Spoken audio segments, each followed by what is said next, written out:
Are people telling you you need to use Google Analytics? Do you have it but don't know how to read it? I'm going to dive in here and show you the things that you need to be looking at and how to understand them. So I get asked by a lot of clients the importance of analytics, how to really read the analytics, and what's most important to look at, because there's just a ton of information here in Google Analytics. So I just kind of want to go through some of the most important things that you should be looking at if you're looking at your Google Analytics account. So I've logged into my account here, and this is just kind of the general overview, first page that you get here. Not something that's super important. Really what you want to do is first dive into audience here. Now there is real time, which is the first one here. I'm not really concerned about people who are on my website at the current moment. I really don't care about that demographic or any of that information there. It may help if I had like a sale going on or something that was very limited time. I could kind of see who was on the site looking at something. But again, for the most part here, you really want to start with something like audience and go to overview. So this is the majority of the information you're probably going to want to take a look at first. I want to explain some of these areas that we're looking at here. So first of all, I want to get a good set of time to actually look over the information that I have. So I'll pull up usually like about a month or so at a glance at minimum here, because looking at a week out is not going to give you a whole lot of information. I mean, it will, but having at least a month view or a couple month view, if your website is something that's a seasonal product or a topic, you may want to go a little bit further out or even a year out, but really a month should give you a pretty good amount of data to start taking a look at here. So again, I just clicked on the little calendar area up here, selected the first month. They can also set a custom range, whatever. So we can see right now this is my website, and we can see it looks like actually the day before we started here I had a good little spike in traffic.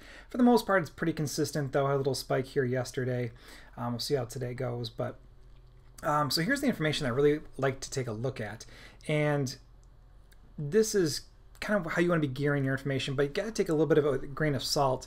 So users, we got 2,000 users over the course of 1 month. Almost all of those are new users, which again, depending on your niche, your website, your business, if you're selling products, if you've just got a blog or what you really have, this can mean something different. But number of users compared to the number of new users, so I've got a lot of new people coming to the site. So it may mean that I may want to do something that's going to bring people back on a regular basis. That could be doing more blog posts, something like that, from a social media page, or different things like that. It looks like I've got a lot of new people, which is great, so I'm probably getting a lot of organic traffic, but really want to try to drive more repeat customers.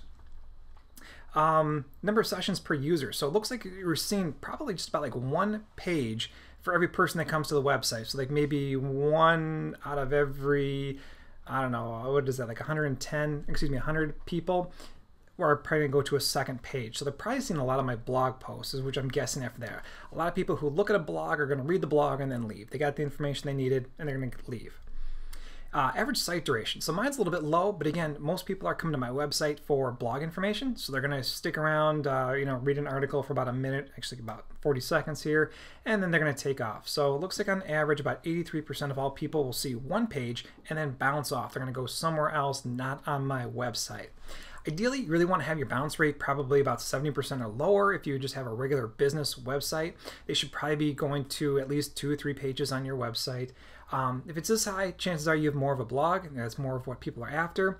Or if you don't have a blog, if you have a regular website and people are bouncing this high, that means your information is not really relevant to what they're looking for, and you're starting to slip in the search engine. So definitely get that bounce rate low by having relevant information on the page, or trying to get them to go to another page on your website. Again, we can see that there's 1.19 pages per session, so overall that's not great, but again, for what I'm doing for the blog post, it's helping out just fine. So kind of continuing down the left-hand side of the audience here, which is probably going to be, again, the most important information that you're going to look at, we can take a look at demographics, and we can see who's looking at my website. Now, why this is important is going to be for targeting through advertising. So if I were to run a Facebook ad campaign or a Google ad campaign, this is probably one of the things I'm really going to want to take a look at, because if I'm spending money, I want to make sure that the right people who are going to my website are being advertised to. So I can see that for the most part, it looks like the majority of the people hitting my website are between the ages of 25 and 34.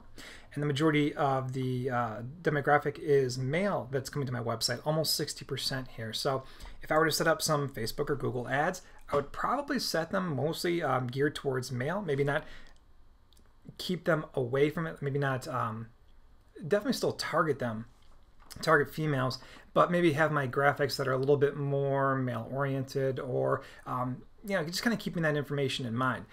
Same thing with the age group. Maybe the wording that I use is a little bit more younger generation type of wording. Very simplistic. Again, just maybe not something that's going to be referencing something from the 70s or whatever. Just try to keep that in mind.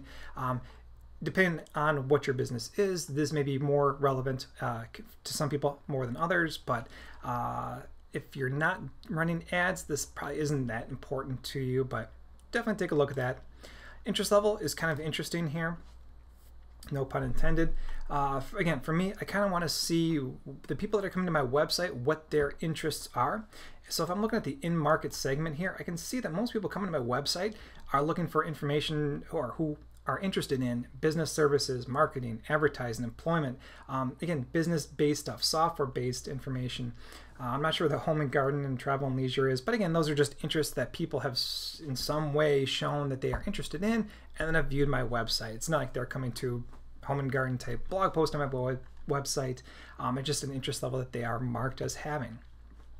So again, maybe a reason to write certain blog posts around these types of things. So maybe I say, wow, almost 4% of the people come to my website are have an interest in business services, advertising, and marketing services.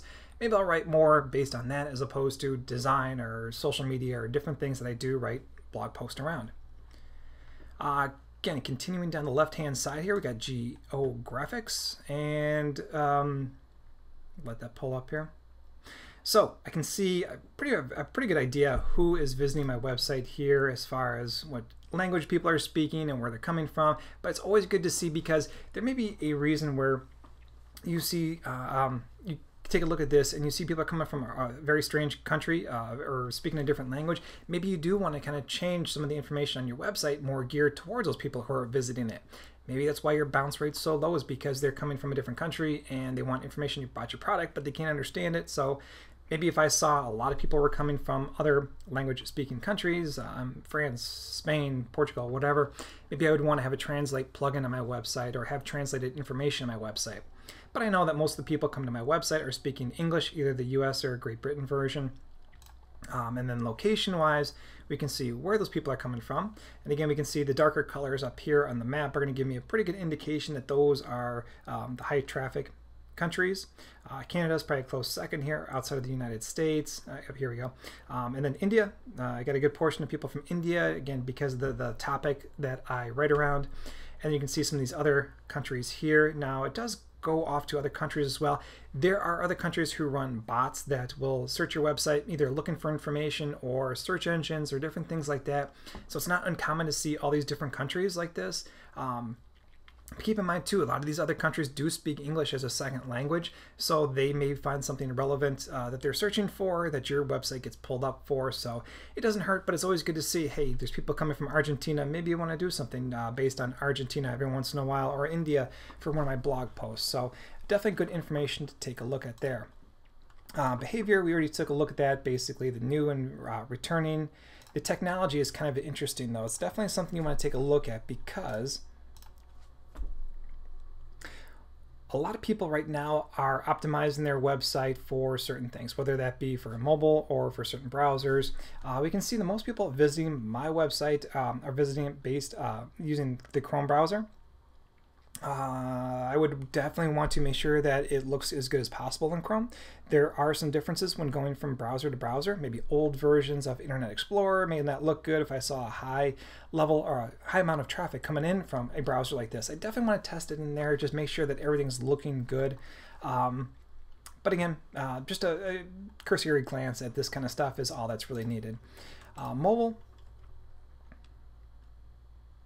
Again, how many people are coming to your website to view it on desktop versus mobile versus tablet? This is really interesting and good to know. A lot of people are saying that mobile is taking over for searches and things like that, and in certain industries it is. So for like restaurants, you'll probably see that mobile is a higher search.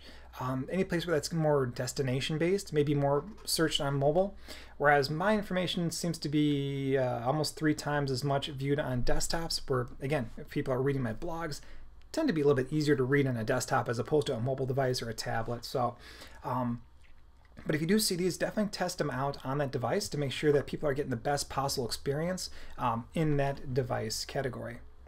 Again, most of this other stuff is not something that is immediately important. It is depending on different things that you do, but from an initial glance at your analytics, these are the kinds of things that I want to take a look at. So I'm going to jump over to acquisitions here. And if you're running ads, it's important to take a look at the information here. I'm not too worried about that. At a glance here, I can see where traffic is coming from. I can see it's coming from mostly from organic, so that's great. Looks like these search engines are pulling me up for a lot of different things, and that's how people are finding me. Direct is if someone just types in my web address directly into a browser and it comes up, so that's great. I see people are actually searching for it that way. I don't do a whole lot on social, but you would see, again, depending on what you do, maybe you get a lot of traffic from social, or maybe you're not. So that means maybe I should be beefing up some of my social posts to try to get more traffic that way. And then referral could be from an ad or something like that. So again, from a 3-month glance, we can see that most of it's organic, so that's pretty good. It means my SEO efforts are working. And then last, we'll take a look at behavior here.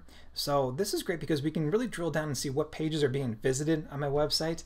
And we can see, actually this one, usually it's gonna be your home page. So if you just see this little / here under behavior and overview, that the / is gonna be your home page. So I can see that actually that's kind of second in line here, which is pretty rare. Most websites are gonna have their home page searched first, but again, with me doing more marketing towards my blog post, this how to create unlimited Instagram accounts became kind of viral, so I get quite a few page views on a daily basis for this one here. And I can see that that one gets the most. Another one of my blog posts here, another blog post, and then one of my web pages, Michigan SEO Services, and then my contact. So I can see that some of my web pages are actually getting a decent amount of traffic on a regular basis, but other than that, it's a lot of blog posts here. So that's really good. So I can kind of see what's going on here. This may be good if you were to sell ads on your website, or if you saw which blog posts were working, you would know which ones weren't. So maybe you could either delete old blog posts or kind of go back and redo some of your old blog posts that maybe you felt were very helpful. That should be doing a lot better, but maybe you just need to add more content to it or rewrite it or make it more relevant. All good things. So especially if you've seen this on a regular basis, like something that's really high, then all of a sudden it drops off. Maybe there's a reason for it. Maybe all of a sudden there's an outdated piece of information in there that you just need to update. And then you can really kind of drill down from there into some of the other things. Site speed's a good one because speed, how fast your website loads, is very critical in your search engine, or excuse me, your search appearance. So Google's going to start to rank you based on how fast your site loads. So that's a new ranking factor that they have. I can see in Safari, my site takes about 2.5 seconds to load, so it's actually kind of slow. I need to be working on that as well in Opera, and then it keeps getting worse into some of these other browsers here. So 4 or 5 seconds, that's pretty bad. So I need to make some changes there to my website. But this could also be based on the country and how where people are pulling this up from. So we can see that in Mexico, average load time takes a little bit longer, or actually probably one of the quickest ones, excuse me. And then Canada and the United States are probably the next fastest ones. So this could be based on their modem speeds or their, the internet access. But again, I want to take a look at each of these browsers too and make sure that the site is loading as fast as possible. So that's your brief overview, however long this is, of analytics, what you should be looking for, how to interpret it, and again, there's a lot of other things that Google Analytics offers here. I'm only just touching on the basic things, the things that I look at on a regular basis. One thing to note, don't look at your analytics on a daily basis. Try to look at them more like on a monthly basis, just because it's easy to kind of get caught up in the, oh, I lost a couple visitors today compared to yesterday. It's not a thing to worry about. Some things are based on information that's during the work week or after hours or during business hours. It's really kind of interesting to see when people are looking at your website. So don't get discouraged if you're seeing a little dip in a day or two. Again, just look at it from more of a month or 2-month glance, and you'll get a lot better feeling for what people are looking at, how they're looking at it, and the average amounts of traffic that you have coming in. If you would like to know about anything that I did not cover in this video, feel free to reach out to me or leave a comment in the comments area below, and I'll be happy to talk more about it. Thanks.